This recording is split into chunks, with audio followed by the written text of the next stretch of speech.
हम सभी के आराध्य आनंद के देवता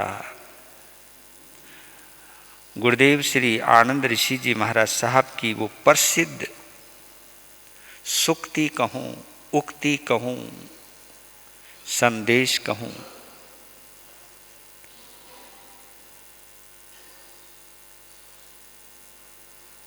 कि बेशक जीवन में धर्म क्रिया कम करो, लेकिन धर्म दिल भर कर करो।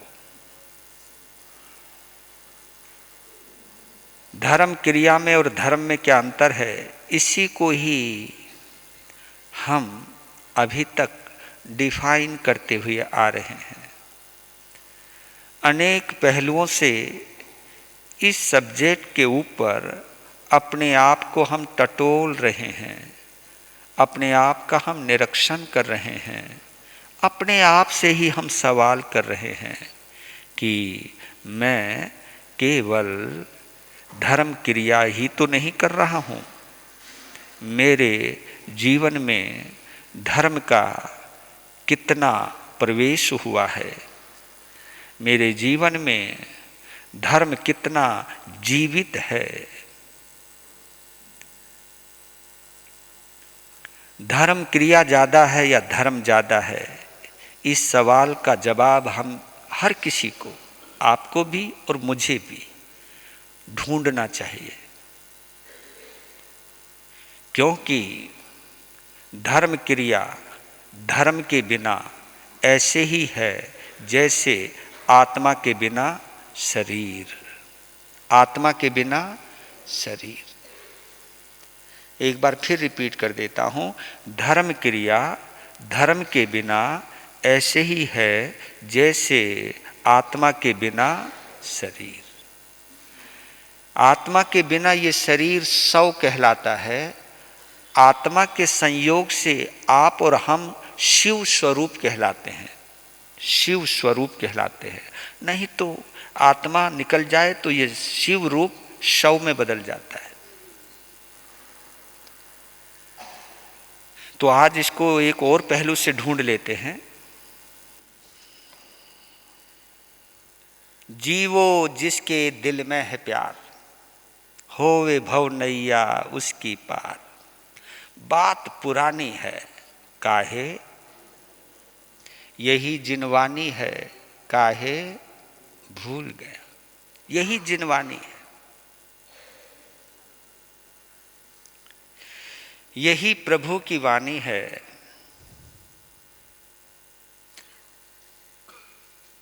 बोलना एक क्रिया है, प्रेम से बोलना धर्म है।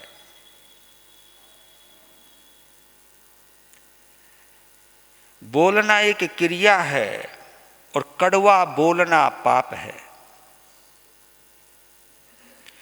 बोलना एक क्रिया है, लेकिन किसी के गिरते हुए उत्साह को उठाना धर्म है और किसी के बढ़ते हुए उत्साह को गिराना अधर्म है। ये देखिए, धर्म क्रिया अपनी जगह महत्वपूर्ण है, इसमें कोई दो राय नहीं। लेकिन धर्म के बिना कोई भी धर्म क्रिया अधूरी है, ये बात हम सबको जान लेनी चाहिए। फूल हो, पुष्प हो, पर सुगंध ना हो तो उस फूल की कीमत नहीं होती।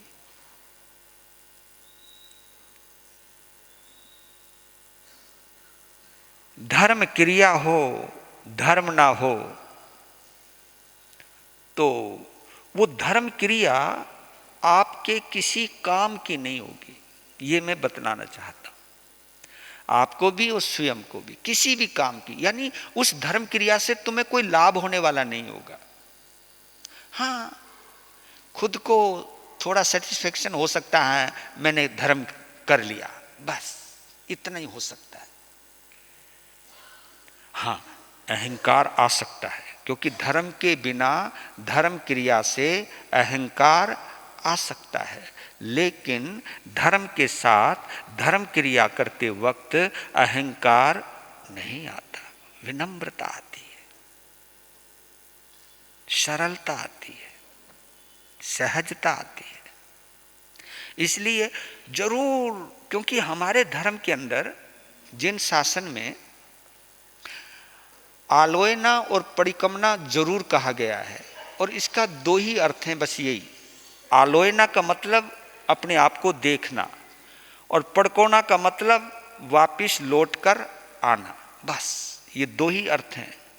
आलोचना, आलोचना, आलोचना यानी देखना, देखना किसको? अपने आप को, अपने आप को देखना आलोचना है। आत्मा का है आलोचना। लोचन आंख को कहते हैं, लोचन दो शब्द से बना है आलोचना, आ जमा लोचना। आ यानी आत्मा की ओर देखना, यह है आलोचना। आत्मा यानी अपने आप को देखना, यह आलोचना है। और आलोचना के बिना कभी पड़कोना हो ही नहीं सकता, प्रतिक्रमण हो ही नहीं सकता। आलोचना के बिना प्रतिक्रमण होता ही नहीं है, और प्रतिक्रमण के बिना क्षमापना होती ही नहीं है। मतलब ये कितना सुंदर कनेक्शन है, आलोचना, प्रतिक्रमण और क्षमापना। इसलिए संथारा जिनको करवाया जाता है उनको तीन चीजें जरूर दोहराई जाती हैं उनके पास। एक तो आलोचना, उसको ये कहना कि तुमने अगर कुछ बुरा किया हो तो उसे याद करो। किसी के साथ तुम्हारा द्वेष भाव है उसे दूर करो। किसी के प्रति मोह ममता है उसे दूर करो, क्योंकि अब इस शरीर को भी छोड़ने की बारी आ गई है। जब शरीर छोड़ना ही है तो शरीर से जुड़े सभी रिश्तों को भी छोड़ना पड़ेगा। और इस शरीर के माध्यम से जहां जहां तुमने राग द्वेष की फसल बोई है, जहां जहां तुमने वैर विरोध क्रोध मान माया लोभ राग द्वेष 18 पाप की फसल बोई है, उसको जीते जी अपने होश में काट लो, आलोचना कर लो। और हमारे यहाँ ये बतलाया गया है कि पाप अगर सच्ची नजर से दिखाई दे जाए तो वो पाप वहीं खत्म हो जाता है। सच्ची नजर किसको कहते हैं? दिल से आ जाए कि ये पाप मेरे से हुआ है, इसको स्वीकार करना, ये आलोचना है। और इसके बाद हम इच्छा कारण के पाठ के द्वारा उसका प्रतिक्रमण भी करवाते हैं। जिसको बड़ा प्रतिक्रमण आता है उसको वो भी करवाते हैं। प्रतिक्रमण के बाद फिर आपस में बुला करके एक दूसरे से क्षमापना कराई जाती है, तब जाके संथारा आता है।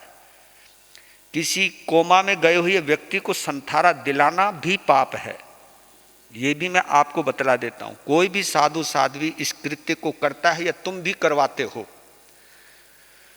जो कोमा में चला गया, जिसके पास कोई सेंस ही नहीं है, क्योंकि ये तीनों चीजें आलोचना, प्रतिक्रमण, क्षमापना होश में होता है या बेहोशी में होता है? ये सिंपल बात है, ये होश में ही हो सकता है। बंदा होश में होना चाहिए। अगर वह आदमी बेहोश है, बेहोश यानी उसका कोई कनेक्शन नहीं है अब जहां वो विचार कर पाए, जहां वो सोच पाए, तो वहां संथारा नहीं आता है। क्योंकि कईयों की गलतफहमियां हैं, इसलिए मैं दूर कर देता हूं। तो मैं वापिस आता हूं। धर्म क्रिया धर्म के बिना ऐसी ही है जैसे आत्मा के बिना शरीर। आप मुझे सुन रहे हो, मैं बोल रहा हूं, किसकी वजह से? आत्मा की वजह से, है ना? आप समझ रहे हो, मैं समझा रहा हूं, या मैं भी समझाते हुए समझ भी रहा हूं। ये सब ज्ञानावर्णीय दर्शनावर्णीय कर्म का क्षोभसम है। और ये जितने भी कर्म हैं, आठों कर्म की सत्ता तभी तक है जब तक आत्मा के साथ है। देखिए, आत्मा से चिपकने वाले भी कर्म हैं और आत्मा से हटने वाले भी कर्म हैं। चिपके रहें तो हम संसार का हिस्सा होते हैं, और जब ये कर्म आत्मा से अलग हो जाते हैं तो हम मुक्ति के हिस्सा बन जाते हैं, हम सिद्धालय में चले जाते हैं। तो आज एक छोटा सा विषय लेकर के चलता हूं। धरती से अंबर तक एक ही पुकार है। धरती से अंबर तक एक ही पुकार है।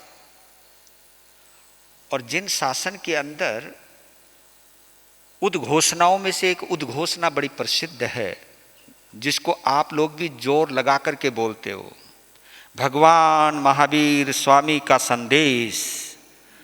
अरे क्या हुआ तुमको? मैं क्या बोल रहा हूं? नहीं समझ में आया? भगवान महावीर स्वामी का संदेश, जियो और पता ये। अच्छा, तुम बोलते नहीं होंगे ना, क्योंकि जीने नहीं देते किसी को।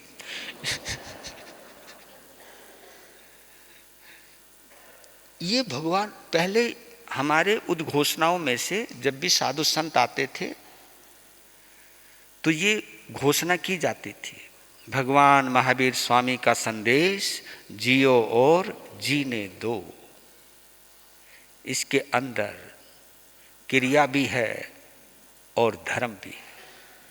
इसके अंदर यही शब्द, कितना अद्भुत शब्द है। जिन शासन का ये मूलभूत सिद्धांत है, हमारे जिनेंद्र देव प्रभु महावीर की एक दिव्य संदेश है, जियो और जीने दो। 2600 वर्ष पहले भगवान महावीर के द्वारा यह उद्घोषित कि सभी जीव सुख पूर्वक जीना चाहते हैं। सभी जीव, चाहे आप हो चाहे मैं हूं, सभी जीव सुख पूर्वक जीना चाहते हैं। अतः स्वयं भी शांति से जियो और दूसरों को भी शांति से जीने दो। जियो और जीने दो का एक और अर्थ निकलता है। कौन सा? जैसा तुम जीना चाहते हो वैसा ही सामने वाले को भी जीने दो। ये कितना प्यारा संदेश है। हम कभी इसकी संदेश की गहराई में जाते ही नहीं। जब हम नौकरों से ज्यादा काम लेते हैं और काम लेने के बाद थोड़ी सी तनख्वाह देते हैं, उस समय तुम सोचते नहीं, है ना? खुद वही काम करो जो सेवक कर रहा है, तो उसके बदले तुम चाहते हो हमको अच्छी तनख्वाह मिले। लेकिन जो आपके पास काम कर रहा है उसको आप तनख्वाह देते हुए हिचकते हो, काम लेने में आगे, और जब तनख्वाह देने की बारी आए, यार तूने इतनी छुट्टियां मारी हैं, ये किया तूने, वहां कटौती करने पे लग जाते हो, है ना? अगर आप 3 व्हीलर में आए हो, अगर 1-2 रुपए फालतू ले बोल दे, अरे नहीं इतना नहीं, तुमने ये भी नहीं सोचा कि यार जिसकी वजह से मैं भगवान की वाणी सुनने को आया, अगर 10-5 रुपए फालतू ले रहा तो ले भाई, तू जा मौज कर। ना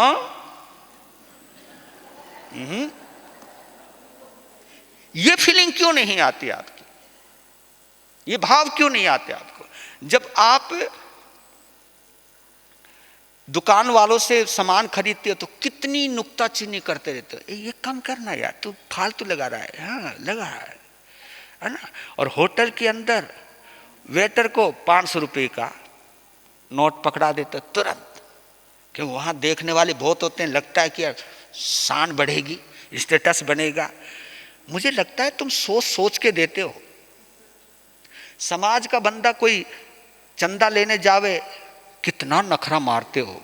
हाँ, और इनकम टैक्स का ऑफिसर तुम्हारे घर पे आ जावे तो ठोडी पे हाथ लगा करके जितना चाहिए ले। वो देखने लगे तो बोले नहीं कि कोई बात नहीं, मैं थोड़ा और जोड़ देता हूं, और जोड़ देता हूं।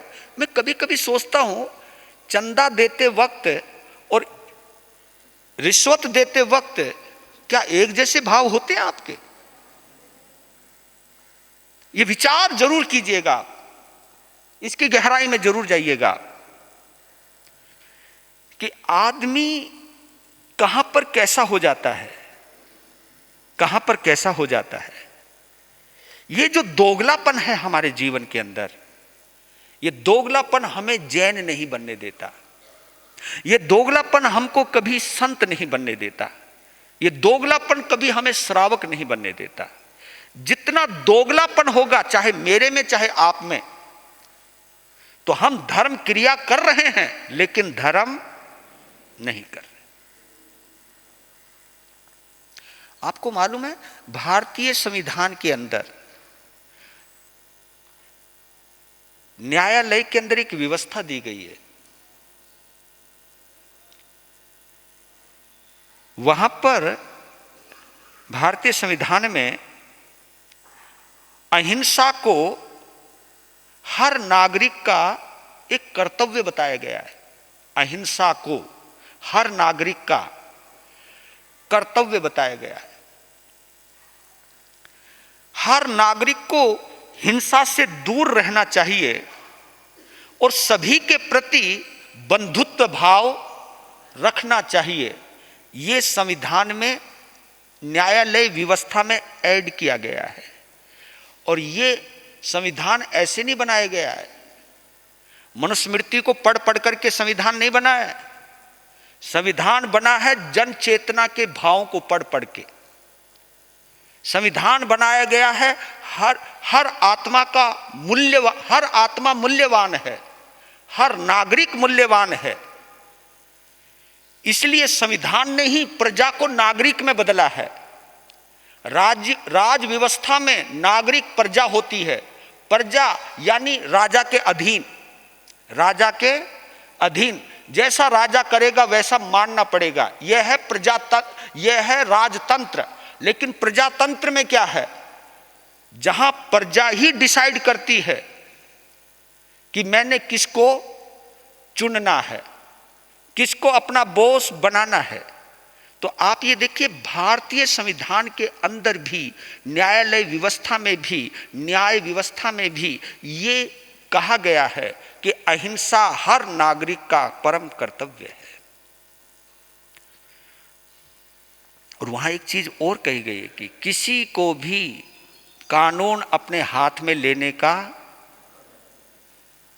अगर प्राइम मिनिस्टर होकर के भी किसी को शूट करता है, किसी को गोली मारता है और उसके हाथ से, प्राइम मिनिस्टर के हाथ से भी कोई मरता है, तो उसको भी कानून बोलो सजा देता है। वहां राजा किसी को भी मार सकता है, लेकिन यहां प्राइम मिनिस्टर भी अगर किसी को मारता है और उसका दोष साबित हो जाता है तो उसे केवल पद का त्याग ही नहीं करना पड़ेगा, बल्कि उसको जेल के अंदर जाना भी पड़ेगा। ये कौन अधिकार देता है? ये संविधान देता है। और ये संविधान कहां से पैदा हुआ? ये महावीर के सिद्धांत से पैदा हुआ, जियो और जियो और जीने दो। मैं कायल हूं इस सिद्धांत का। अच्छा, आप देखो, जियो शब्द के अंदर और मरो शब्द के अंदर अंतर क्या है? जैसे हम किसी को कहते हैं जियो हजारों साल और साल के दिन हो, और जबकि तुम्हें मालूम है 365 दिन होते हैं, पर बोलने में क्या जाता है, बोल लो। तुम जियो हजारों साल, साल के दिन हो, ये तुम्हारा प्यार है, पता तो तुम्हें भी है साल में केवल 365 दिन ही होते हैं, लेकिन बोलने में आता है, अच्छा लगता है। जैसे भी हम किसी को कहते जियो, दिल को तसल्ली मिलती है। और जिसे, जो ला इलाज हो चुका है, जो मरने के करीब है, अगर उसको भी बोलोगे मर जा, उसको भी ये शब्द बोलो बुरा लगता है ना। जबकि मालूम है मैं मरने वाला हूं, तो भी ये शब्द उसको सुनना अच्छा नहीं लगता है। इसलिए जियो और जीने दो, ये जादू है इस शब्द के अंदर। पता नहीं ये जादू हमारे भगवान ने बोला है, लेकिन हम लोग इसके ऊपर इंप्लीमेंट क्यों नहीं कर पाते हैं, इसको अपने जीवन में प्रयोग क्यों नहीं कर पाते हैं, क्यों नहीं करना चाहते हैं। और जब तक ये संदेश हमारे जीवन का हिस्सा नहीं बनेगा, तब तक हमारी धर्म क्रिया केवल धर्म क्रिया है, धर्म नहीं बन पाएगी। इसको धर्म बनाने के लिए आपको संवेदनशील होना होगा, संवेदनशीलता लानी होगी। और आपने देखा होगा, एक चीज और बताऊं, आप लोगों ने महसूस किया है या नहीं किया है? अच्छा, जन्म लेना सस्ता है या जीना सस्ता है? गौर करना मेरे इस वाक्य पर। जन्म लेना सस्ता है या जीना सस्ता है? हैं? हाँ, जन्म लेना सस्ता है, जीना तो महंगा है। हाँ, कई ऐसे जन्म लेती मर जाते, कोई मतलब ही लफड़ा, पढ़ाई का खर्चा गया, खाने पीने का खर्चा गया, सब गया। जीना बहुत महंगा है। हाँ, जन्म लेना सस्ता है, जन्म की एक प्रक्रिया है, हो गया जन्म, लेकिन उसके पास उसे जिंदा रखना, उसे जीवित रखना, उसकी परवरिश करना, उसकी देखभाल करना, उसके ऊपर फोकस करना, उसके ऊपर ध्यान देना, और जिंदगी भर दिया जाता है, जिंदगी भर दिया जाता है। इसलिए जन्म लेना सस्ता है, जीना महंगा है। तो जीना बड़ा महत्वपूर्ण है, इसलिए बोला गया है जियो और जीने दो। जीने दो के अंदर आप कितने सहयोगी बनते हो किसके, यह महत्वपूर्ण है। किसी के जीवन में कितनी बड़ी भूमिका निभाते हो आप, यह महत्वपूर्ण है। इसलिए मुझे लगता है अहिंसा का जन्म, धर्म का जन्म केवल 3 भावों से पैदा होता है, ऐसा मुझे लगता है। भाव तो बड़े गहरे हो सकते हैं, लेकिन इस भाव में पूरी तरह धर्म समाहित हो जाता है। कैसे? जैसे मैं जीना चाहता हूं, वैसे सभी जीना चाहते हैं। पहला भाव, जैसे मैं जीना चाहता हूं, वैसे ही सभी जीना चाहते हैं।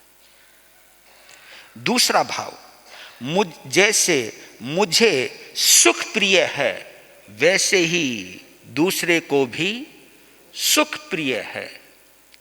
जैसे मुझे दुख अप्रिय है, दुख मुझे पसंद नहीं, वैसे ही सामने वाले को भी दुख पसंद नहीं। इस फीलिंग को जितना फील करते जाओगे, उतनी ही हीलिंग पावर बढ़ती जाएगी, आपके अंदर उतना ही धर्म जिंदा होता जाएगा। अब देखिए, इसको अनेकांत दृष्टि से सोचते हैं। हाँ, क्योंकि भगवान महावीर ने अनेकांतवाद की दृष्टि से, इसको अपेक्षा दर्शन कहते हैं, इस अपेक्षा से विकल्प व्यवस्था कहते हैं, इसको ऑप्शंस भी बोलते हैं। कितने ऑप्शंस हैं, कितनी अपेक्षाएं हैं। आप जियो और जीने दो के इस संदेश को अनेकांत दृष्टि से सोचो। देखिए, हर दृष्टि में अहिंसा मिलेगी आपको। भगवान महावीर ने अनेकांत दृष्टि से, जब हम इसी भगवान महावीर के सिद्धांत का विश्लेषण करते हैं तो बड़ी गहराई में चले जाते हैं हम। पहला विकल्प तो सिंपल है, जियो और, पहला तो विकल्प सिंपल है, ये तो हर किसी को पता है, जियो और जीने दो। दूसरा विकल्प है जियो और मरने दो।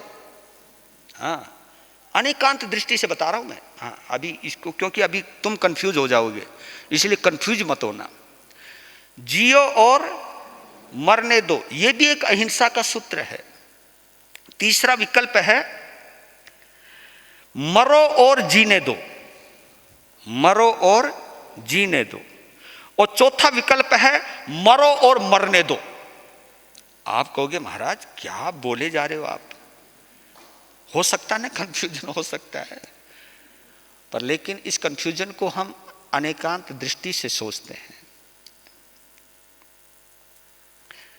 देखिए, मैं जहां तक समझता हूं, अनेकांत का क्या अर्थ निकालते हो आप? अनेकांत, अनेकांत का मतलब है जिस शब्द के कई अर्थ निकलते हैं। पहली बात, इसको अनेकांतवाद भी कहते हैं और स्यादवाद भी कहते हैं। स्यादवाद, स्यादवाद, स्याद कहते हैं ऐसा हो, शायद ऐसा हो, इसलिए स्यादवाद है। ये बात इस ढंग से भी सही हो सकती है, ये बात इस ढंग से भी सही हो सकती है, यानी एक बात के कई अर्थ निकलते हैं। है ना? जैसे रोको मत, जाने दो, रोको मत, जाने दो, रोको मत, जाने दो। अब आपने कहां पर वो कोमा लगाया है, ये उसका ही खेल है, एक ही शब्द है, रोको मत, जाने दो। अगर आपने मत के आगे कोमा लगा दिया, रोको मत, जाने दो, इसका मतलब जाने दो, और एक अर्थ निकला रोको मत, जाने दो, तो अर्थ अलग बदल गया। अब इस शब्द, इसी तरह किसी भी बात को कहने का अपना एक तरीका होता है, इसलिए हर बात सत्य होती है। भगवान महावीर का धर्म इसलिए मैं विशेष बतलाता हूं कि भगवान महावीर ने किसी बात को पकड़ा ही नहीं, क्योंकि जो पकड़ापन होती है, जकड़न होती है, आग्रही व्यक्ति होता है कि मेरी ही बात सही है, इसलिए भगवान महावीर ने ही की जगह भी का शब्द का प्रयोग किया। ही की जगह भी का शब्द, ये कहा कि आपकी भी बात सही है और मेरी भी बात सही है। आपकी बात इस दृष्टि से सही है और मेरी बात इस दृष्टि से सही है, तो आदमी खुल गया ना। लेकिन जब मैं ये कहूंगा कि मेरी ही बात सही है, बात खत्म ही कर दी ना आपने, यानी दूसरे का महत्व ही खत्म कर दिया आपने। दूसरा आपकी नजर में कुछ भी महत्व नहीं रखता है, ये साबित कर दिया आपने कि मेरी ही बात सही है, मेरी ही बात माननी पड़ेगी। अब आपने ये बोल करके जितने भी 8-10 जने हैं परिवार में, 100-200 जने हैं समाज में, हजारों जने हैं शहर में, लाखों जने हैं शहर में, करोड़ों जने हैं पूरे भारत में, हमने उनकी बातों को ही खत्म कर दिया ना। तो भगवान महावीर ने कहा कि हर व्यक्ति का महत्व है और हर व्यक्ति का महत्व जानना ही अहिंसा है, हर व्यक्ति के महत्व को समझना ही धर्म है। और इस सिद्धांत को जब तक हम नहीं मानेंगे तब तक संविधान सुरक्षित नहीं रहेगा। तो आप देखिए, पहला विकल्प तो स्पष्ट है, जियो और जीने दो, है ना। दूसरा विकल्प है जियो और मरने दो। इसका मतलब क्या है? जैसे राष्ट्रपति है, प्रधानमंत्री है, उनकी सेवा में कोई भी लगा हुआ है, इस दृष्टि से लगा हुआ है कि वहां है जियो और मरने दो। हमने प्रधानमंत्री को या विशेष अधिकारी को बचाना है और इसको बचाने के लिए अगर हमको मरना भी पड़ा तो हम मरने को। अब देखना, इसके अंदर देखो, धर्म में और स्वार्थ में क्या अंतर आता है। जो व्यक्ति अपने बचाव के लिए किसी को मारता है तो पाप है, राइट। कोई व्यक्ति अपने आप को बचाने के लिए सामने वाले को मारता है तो पाप है, लेकिन सामने वाले को बचाने के लिए किसी को भी मारता है तो धर्म हो जाता है। बताओ क्यों? क्योंकि जब आप सेल्फिश होते हो, जब आप केवल अपने बारे में ही सोचते हो तो पाप हो जाएगा, क्योंकि वहां मोहनीय कर्म आ जाएगा, वहां मोहनीय कर्म की सत्ता आ जाएगी कि मैं बचना चाहिए। हाँ, अपना काम बनता भाड़ में जाए, थोड़ा अपना काम बनता भाड़ में जाए जनता। ये जो दृष्टिकोण है ये मोहनीय कर्म से पैदा होता है। और इसको बचाने के लिए मेरी जिंदगी भी दांव पर लग गई तो मैं जिंदगी को दांव पर लगाने को तैयार हूं। तो मरने दो, अपने आप को भी मरने को प्रस्तुत कर देता है, तो वो भी तो अहिंसा की दृष्टि से अहिंसा में आता है। अब तीसरा विकल्प है मरो और जीने दो, मरो और जीने दो। इसमें स्वयं मरना मंजूर है, दूसरे को जिंदा रखना जरूरी है। आपने देखा होगा धर्मरुचि अनगार का, धर्मरुचि अनगार का कहानी तो आप लोगों ने ही पढ़ी है। उसमें है क्या, चींटियों को बचाने के चक्कर में अपने आप को मार लिया। तो उन्होंने पाप किया या अहिंसा की, धर्म किया या पाप किया? जबकि हत्या हुई है, वहां आत्महत्या हुई है, लेकिन आत्महत्या बेशक से हुई है, लेकिन वो अपने किसी दुख की वजह से हत्या नहीं करी। उन्होंने किसी का दुख मिटाने के लिए हत्या की कि मैं जो ये साग गिराऊंगा, पता नहीं कितने हजारों लाखों कीड़ियां मर जाएंगी और इतनी की जान जाएगी, उससे अच्छा इस जहरीले तुम्बे के साग को मैं ही पी लेता हूं। आह, कितनी उत्कृष्ट धर्म भावना रही होगी। इसका एक और 2000 वर्ष पहले एक उदाहरण और मिलता है। जब पाटलिपुत्र, जो अब पटना है, पहले उसका नाम पाटलिपुत्र था, वहां पर नंद राजा का राज्य था। तो उसके एक महामंत्री का नाम था कलाक, कहीं राक्षस भी शब्द आता है, लेकिन कलाक। और कलाक इतना माहिर था, इतना माहिर था, इतना रणनीतिकार था, इतनी गजब की उसके पास मेधा थी, बुद्धि थी, कि राजा नंद तो मस्त था, शराब में, सुर सुंदरियों में मस्त रहता था, नाच गानों में मस्त रहता था। और उस पूरी पाटलिपुत्र की रक्षा करने की जिम्मेवारी अगर किसी पर थी तो महामंत्री कलाक के ऊपर थी। और जितने भी राजा नंद के विरोधी थे वो राजा नंद से नहीं डरते थे, वो किससे डरते थे? महामंत्री कलाक से डरते थे, क्योंकि वो इतना चतुर था, मौसम के मिजाज को इस कदर पड़ जाता था कि सामने वाले दुश्मन के मन में क्या चल रहा है उसको जान जाता था, और उस बात को पहले ही क्लियर कर देता था। और दुश्मन देखता रह जाता था कि यार मेरे मन की बात को ये जान कैसे गया, और जो मैंने चक्रव्यूह रचा था, जो मैंने रणनीति बनाई थी, और उसकी काट इसने इतनी गजब की करी, इसलिए कोई जल्दी से पंगा लेता ही नहीं था। लेकिन राजाओं के कान कच्चे होते हैं, राजाओं के कान कच्चे होते हैं। और जो ज्यादा पियक्कड़ होता है, हाँ, ये पियक्कड़ों का भरोसा नहीं, चाहे घर में हो, चाहे समाज में हो, चाहे कहीं पे भी हो, ये पियक्कड़ लोग होते ऐसे हैं। एक ने तो कमाल बोला कि महाराज हमारा तो पीने के बाद ही दिमाग चले हैं। एक ने कहा महाराज जब तुमने पी ही नहीं तो तुम्हारा अनुभव है क्या? वो हमें ही समझाने लगे, ने कहा हमसे पूछो अनुभव क्या होता है।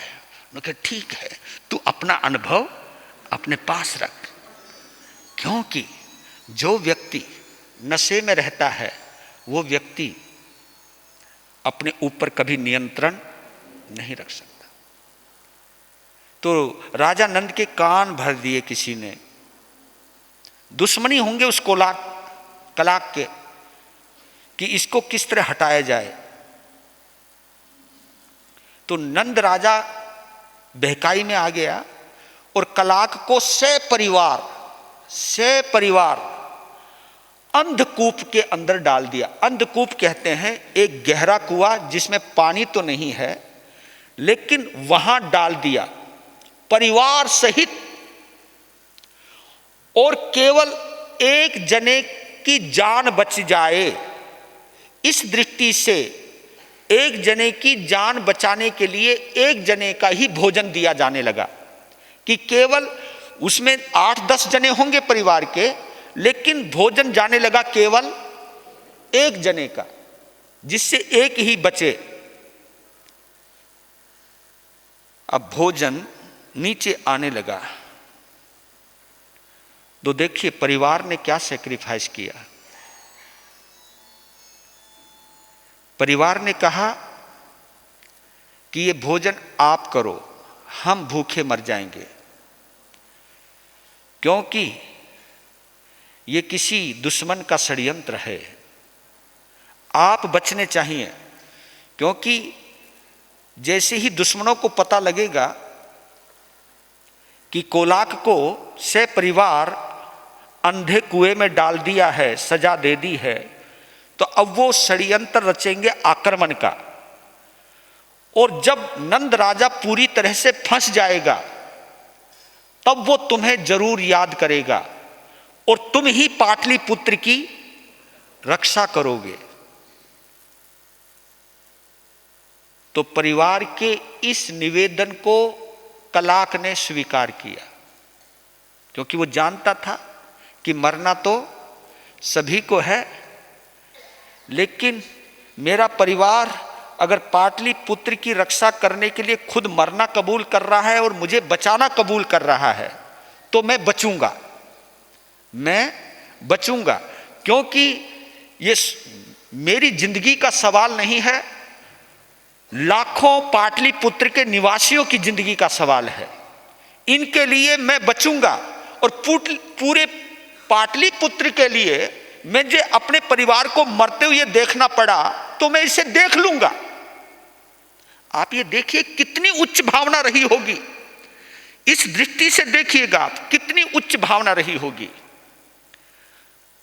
अपने परिवार को मरते हुए देखा, सड़ते हुए देखा, इधर से आक्रमण हुआ, नंद राजा फंस गया, संदेश भेजा कि किसी तरह देखो, कलाक चाहिए मुझे, कलाक, क्योंकि कलाक के बिना मैं बच नहीं पाऊंगा। सारे सिपाही दौड़े, परिवार मर चुका है, केवल कलाक बचा है, कलाक को निकाला गया। राजा नंद के सामने कहा कि मुझे माफ कर, मैं फंस चुका हूं, तू ही मुझे निकाल सकता है। कहा कि जी, चाहता तो वो दुश्मनी का बदला जिस राजा ने मेरे साथ इतना बुरा किया, लेकिन उसने प्रजा के चक्कर में राजा के व्यवहार को भी एक तरफ रख दिया। नहीं, मुझे प्रजा चाहिए, और प्रजा की रक्षा करी, पुनः प्रतिष्ठित हुआ, परिवार खो दिया, लेकिन पाटलिपुत्र बचा लिया। तो ऐसे चक्र के अंदर परिवार की भी भावना हो, स्वयं की भी भावना हो।